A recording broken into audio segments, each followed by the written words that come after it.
Hi guys, so this is a very direct word for someone. I just posted a video and the video is called No, She's a Wolf. That's how God emphasized it and said it, like, no, she's the wolf, right? So this word may connect with that, but I received this word before. This was actually a very prophetic dream, and like I tell you guys all the time, I don't like to talk about dreams unless I get them confirmed by God, because dreams could be our emotions, our desires. Dreams can be things that we like. If you hate someone, you may see them in your dream, and you may see them the way how you perceive them. So if you see them as a bad person, they may end up in your dream as a bad person, even if they're not a bad person, right? So the difference between prophetic dreams is a prophetic dream would be like a dream within a dream. So as you're in that dream, you're also somewhere else, and God is giving you confirmation, and he's giving you direction and instructions while in that dream. So when I got up out of that dream, the Lord was giving me instructions, and he was even telling me in these instructions, you need to get out the house today because you got to post videos. Because he knows me. He knows that, like, when I'm in the house, sometimes I'll get so comfortable, I don't want to pull out my camera. I don't want to do anything. You know what I mean? So when I get out the house, I'm more productive. So he was letting me know I have videos to post for y'all today. And he was very consistent and active throughout the night. When I mean, y'all, I'm so excited about the words I have today. I'm so excited to post the words today. Man, if y'all only knew. But this is very specific, and this prophetic dream, God showed me something after this prophetic dream. He brought me back to a time in my life, and he brought me back to a time in my life where I went through something similar. Therefore, I can relate to you. Therefore, I can really specifically describe what he's trying to say. So he had to use me and my past and what I went through as an example to show you the dangers of this friend. Okay, so in this particular dream, there was a friend around you, and you've known this friend for a very long time, and you were in this house. This friend was in this house with you. This dream was similar to my situation, but I was there witnessing it all go down. Okay, and this friend is like it was almost like she set you up.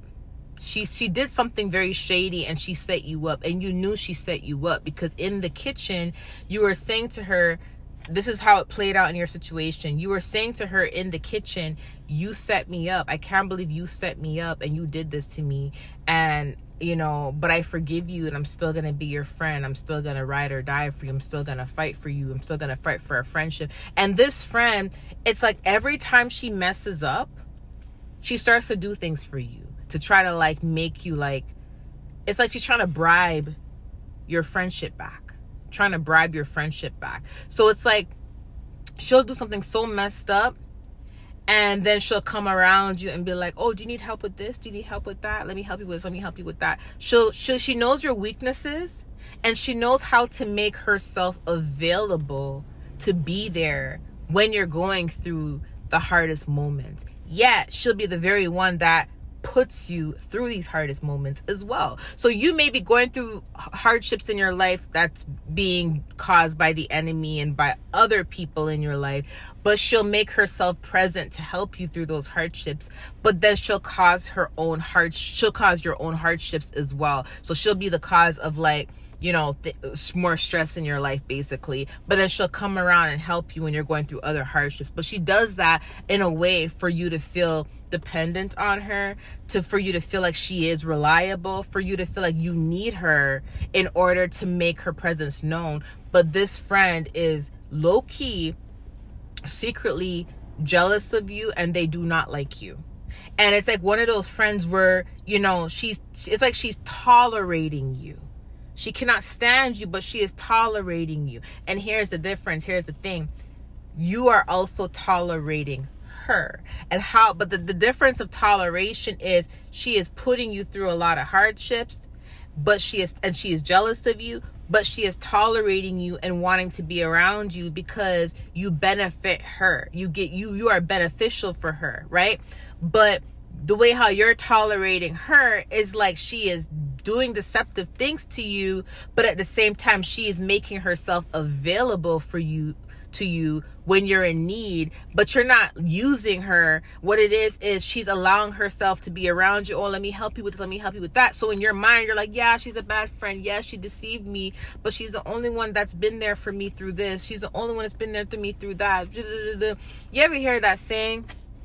Misery loves company. So you may have a person that's around you when you're going through a very hard time, and they always around you, but they're always like, let me help you, let me be there for you, let me but when you're going through a good time, and when you're like succeeding and there's no hardships, they're deceiving you. They're trying to cause chaos in your life, or you don't hear from them because they cannot stand to be around you. They don't want to see you glowing up. They don't want to see you prosperous. They don't want to see you successful. So you won't hear from them at all. But when there's drama in your life and there's things falling apart, then you'll hear from them. Then they want to be around you because they secretly want to see you at your lowest moments. They secretly want to see you when you're down. They want to see you when you're fighting for your life and you're fighting for things in your life. They want to see you struggle.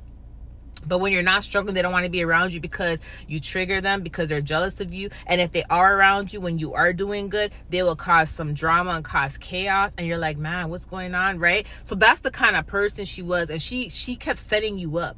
In this dream, you were like, you keep setting me up. I'm tired of you setting me up. I'm tired of you doing this to me. I'm tired of you doing that to me. But you kept saying to her, I forgive you. It was like you were in an abusive relationship. You ever see people in an abusive relationship and then their partner keeps cheating on them and they keep crying and they're stressed out, but they keep taking their partner back? And then the partner keeps doing the same thing over and over and over again, but they keep taking the partner back. And then when they take the partner back, there's a honeymoon period where the man is, or the woman, whoever's cheating, is like, okay, I'm going to behave myself for this period of time. Let me help you with this. Let me pay your bills. Let me do this. Let me do that. And then they're doing whatever they can to like basically bribe their loved one into holding on to them and trying to convince them that they're going to change, trying to convince them it's going to work. That's narcissistic abuse, right? And that's what this friend is doing. That's what this friend is doing. And the words that God really emphasized and stressed to me while I was watching this go down was, you kept saying to yourself, you keep setting me up, you keep setting me up, which let me know it's not the first time this woman has tried to set you up. But you always kept taking her back because you have longevity of a friendship with her, because you guys have history together. You feel like you're not going to find a friend like her because you have history. And she always tries to be there for you at your lowest points when you're going through things with other people to make it seem like she's that good friend. But then she causes a lot of turmoil and drama in your life, right? And then she also does not like you. She's tolerating you because you are beneficial to her, because you are helping her. Okay, so God has told you about this person. God has told you stay clear of this person. This woman is holding you back. She is holding you back. And here's the thing. The reason why I say this may connect to, no, she's a wolf, is because this may have been a case where she may have tried to gaslight you, make you think that you're the bad friend.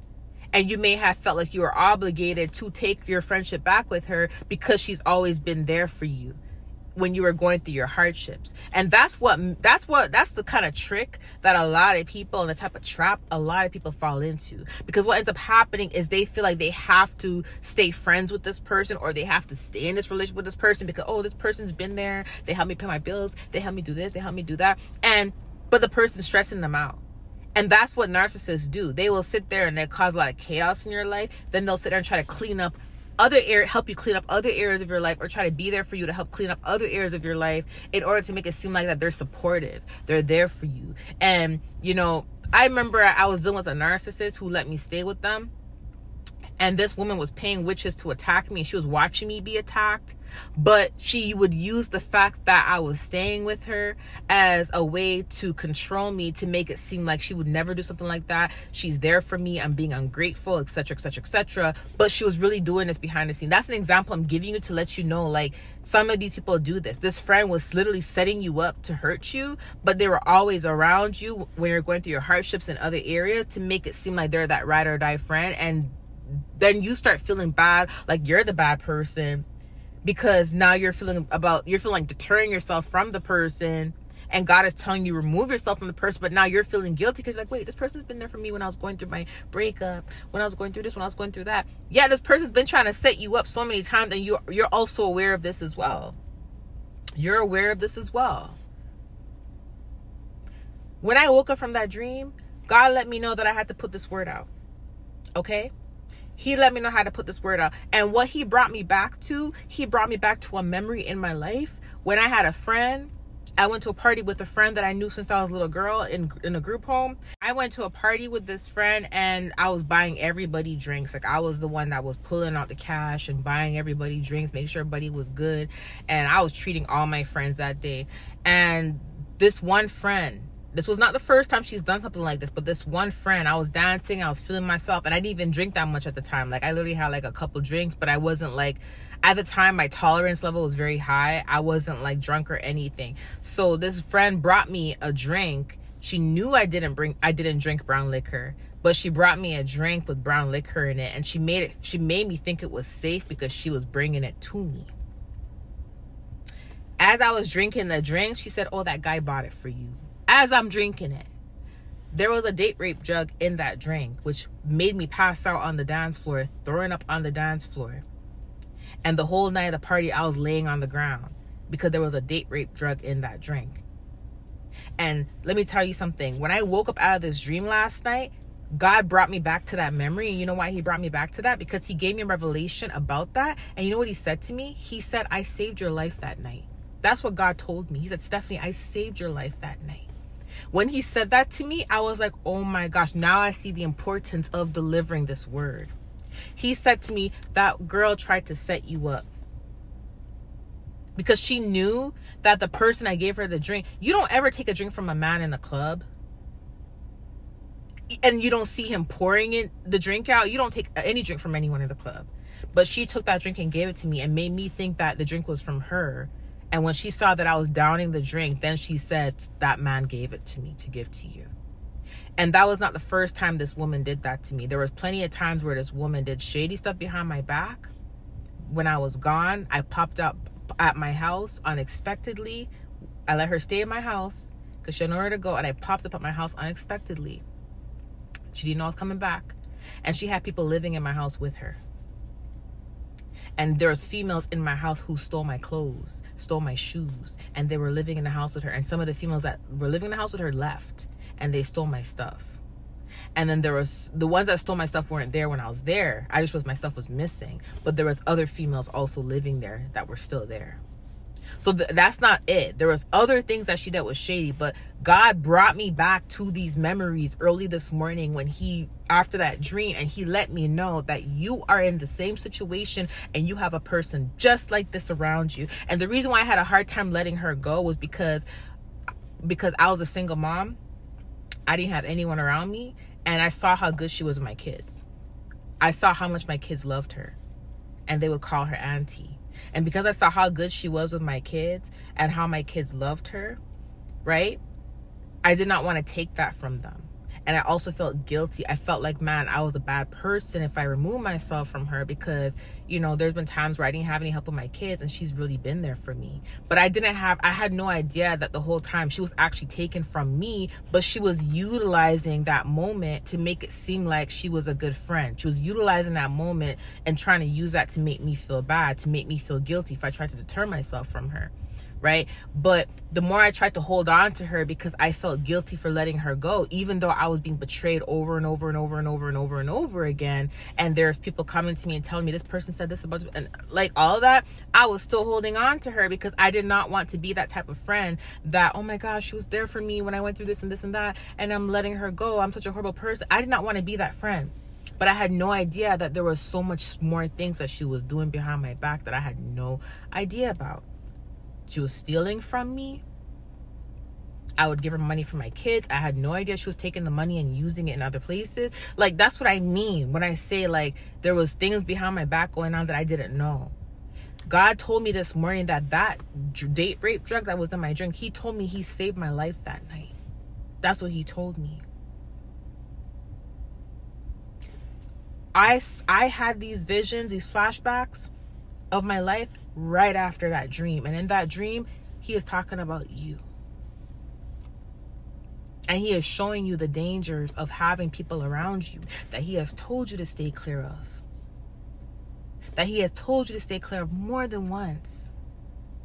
And then you're wondering why you're not elevating, why you're not prospering, why you feel stuck, why you feel stagnant. Because you have someone around you that has a jealous, deceitful spirit that is draining you, that is putting limitations on you, that is evil-eyeing you, that has negative thoughts towards you every single day. When they look at you, they don't even like you, but they're tolerating you. And you are tolerating them because you feel like a horrible person walking away from them. So you're tolerating the disrespect, the lies, the abuse, because you feel like if you walk away from it, you're being fake, you're being a bad person. And now you're feeling guilty. But that's the thing. You have a big heart. That it would be hard for you to do that because you have a big heart, even when you are being deceived. But that is where your heart is also deceiving you, because God is trying to tell you that this person is not good for you. And he has told you this more than once. Okay? So I'm here to deliver the word and to tell you the truth. Take it to prayer. Take it to God. But the fact that he showed me, he could have showed me every other memory, but he showed me the memory of the date rape drug to let me know the dangers of how dangerous it was, what she did to me. And he used that as an example, as an analogy, because he showed me this via vision. He showed me a flashback of this. I'm like, God, you could have showed me every other memory about this person, but you showed me the most dangerous memory. And that was it. To let me know how dangerous this friend that you have around you is. Okay? I have another message for you guys, and this one is relating to family. Because he was talking to me about family for the last 4 days. When I mean I have a lot of words for you guys, and some of these words are literally your story, God is good.